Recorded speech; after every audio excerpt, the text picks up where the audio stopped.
Sorry guys, not you two today. Klausy Klaus on Earth.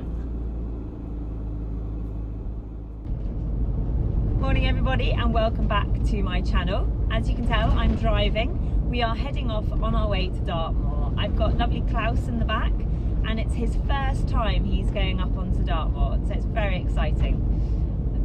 I'm actually playing a bit safe. I'm going into the forestry, so I'm not actually going to take him out onto the open moors. I think there are a couple of places where you can sort of do a loop and head out onto the moor a bit. So if he feels really good and really relaxed and it takes all the wild ponies in his stride and all those other things like cows, he really does not like cows. He is petrified of cows, so we'll have to see how it goes. But yeah, the forestry is a great way of taking young horses out. It kind of keeps their world quite small. So it helps because the trees sort of help slow the energy down a bit, whereas like the open moor, as you can imagine, they can see for miles and see lots of from far away, which can just add to the adrenaline and excitement. So I think it's the perfect place to take him. But my first stop is to go and pick up my good friend Jenny and her horse Max. Those of you that follow me on social media will know Jenny. I post up quite a lot of videos. Jen comes and rides my horses for me sometimes. She's a dear friend. She helps me out all the time with the demos and all sorts of things. Basically, whenever there's a stressful situation, Jen is so kind and comes to help me out with the ponies as well, which is amazing. And Maxie, I used to own Max many years ago, and I'll try and find some pictures from him from back in the day, bless him. He's getting older now, but he's a lovely, lovely horse and he's great fun to hang out with for the day. So our first challenge is to get out and get to Jen's house and pick her up. Hello! You're loitering on the side of a road. Hello, Maxie.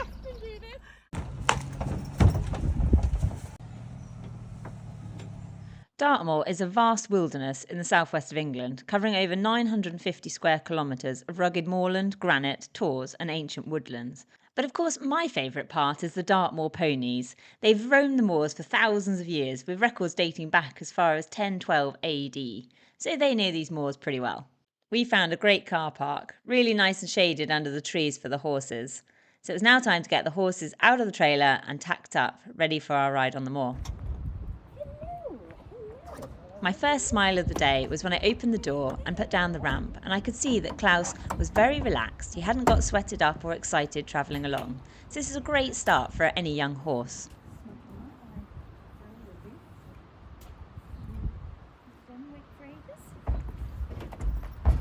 He calmly unloads, and to be honest, he seems just like he does at home. Jenny unloads Max, and of course he is very relaxed. Max has been there, done everything pretty much, and I mean pretty much everything in his life. Klausy, what do you think, Klausy? Oh, so good. You know, Mr. Klaus? He's so beautiful. He's so handsome. He's so handsome. Very handsome boy. Ready for an adventure? We get the horses tacked up, and Jenny and I both opt for the bareback pad. We like riding bareback, and using a bareback pad just means that you can give the horses back a little bit more protection if you're riding them for any length of time. We head out of the car park and make our way into the forestry. I am so happy with how Klaus is. Even just the fact of tying up to the side of the trailer and tacking up as relaxed as he did gives me confidence for the rest of the day. I start off by tucking him in behind Max. This is so that he doesn't have to be big and brave. He can just tuck in behind and stay nice and relaxed. Klausy was so chilled that it took all of about 5 minutes for Jen and I both to decide that we were going to head out up onto the open moors.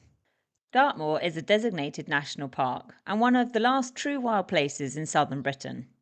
Among its famous inhabitants are of course the Dartmoor ponies, which I love, but also there are many breeds of cows and sheep up on the moors grazing. Of course, it doesn't take Jen and I long to run into our first herd of cows, and thrown in there for the mix is a few of the wild ponies as well. Now, I decide to jump off Klaus because he is actually really petrified of cows. It's the one thing he doesn't like. And also, a year ago he was a stallion, so I thought, in this instance, for the very first time, I would just hop off and see if he could just walk past them nice and calmly. That way, making sure that we have a good outcome and the result is one that helps him in his future, not hinders him. Because all very well being brave and saying he shouldn't get off, but in this instance, I felt it was the best situation. And actually, it was, because he showed me that he was really calm and he was able to cope. And so it wasn't long before I jumped back on board. Riding young horses is often about trusting your gut instinct and remembering about the bigger picture and where you're trying to get to with the horse. Because remember an hour ago, when I was in the van going to pick up Jenny, I wasn't even sure if I was going to ride him on the open moors, let alone ride him amongst a herd of cows. We actually didn't take a map with us up onto the moor, so we got slightly lost. Well, not really lost, but ended up not where we wanted to be. So we had to do a bit of a U-turn and head back up, past the horses and through the herd of cows again, which gave me a great opportunity to ride Klaus this time past. As you can see, I've asked Jen just to pop Max on the right-hand side there, just as a bit of a shield to make sure that Klaus has a positive experience going past them. Because at the end of the day, it's not about whether he did it perfectly or not. It's about building emotions in a horse. So this emotion I'm building in him is one of confidence and calmness, not one of creating fear and then having to sort out drama afterwards. So I am really, really pleased with him. I mean, he feels totally relaxed and happy. All the ponies that you see up on the moors are actually owned by local farmers who have ancient grazing rights to keep their ponies up there. We're now going rogue, Klaus. I have no idea where we're going, but we're going somewhere. We've gone off-piste. That's what we say. Off-piste. It's called freestyling it. We're freestyling it, meaning we haven't got a clue where we are or what we're doing. Embrace the unexpected, Jen.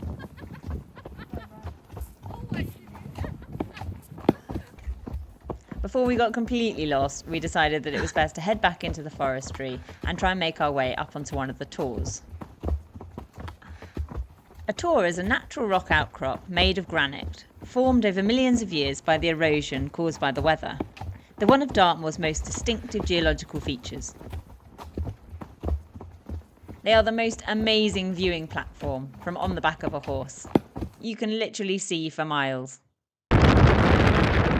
The only downside is that more often than not, it's very windy up on the top. Klaus wasn't bothered by the wind one bit, and so naturally it seemed like a good idea to stand on top of him on top of a tor. After a little while on the top, it was time for us to start to make our way back down. You can't actually see, but it was quite steep, and Klaus gave me an excellent feeling, showing that he really is that all-terrain horse that I dreamed of. Leaving the views behind and the wind still whistling round our ears, we leave the tor behind and begin the descent down into the quieter shelter of the forestry. Down through the last bit, and I call this bit Horsefly Alley, as they were biting us like crazy. So we headed straight for the river, as that's Klaus's favourite thing. Enthusiastic. All right. Good boy, Klausy. Smile. Nice, look at the foals, so cute. And the cows.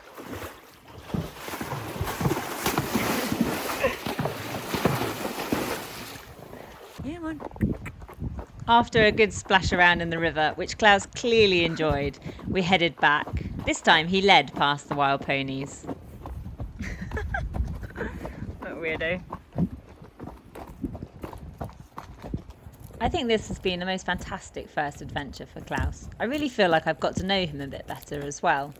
For now, we're looking forward to getting back to the trailer, just in time for lunch.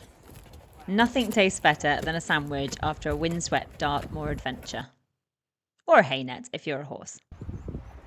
What good boys. Get you all washed off now, Klausy?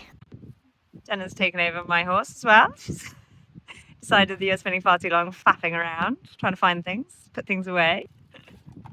Organised faffing, that's what it is.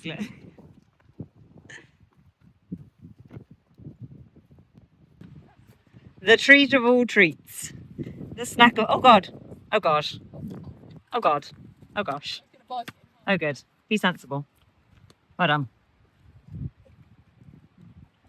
Say how good you be and then accidentally killed you with apple.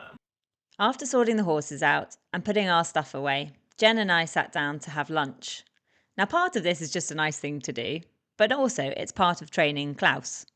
After such a great ride up on the moor and really absorbing that atmosphere, it's really important that we don't just bundle him in the trailer and head home. Otherwise, the only reward comes from getting back home and getting out in the field with his friends. So I really want him to be able to self-soothe in this environment, so he knows that when we finish a ride and I get off, that he might just have to stand there. This way, he can adopt the same tactic as Max, where they just nod off and wait for the next thing to happen, rather than thinking, quick, we've got to get out of here. We stopped for about 45 minutes in total, before loading both horses up and starting to make our way back home. It's about an hour and a half to my house, and I also had to drop Jenny and Max back at their home first. We're home. You are so very good.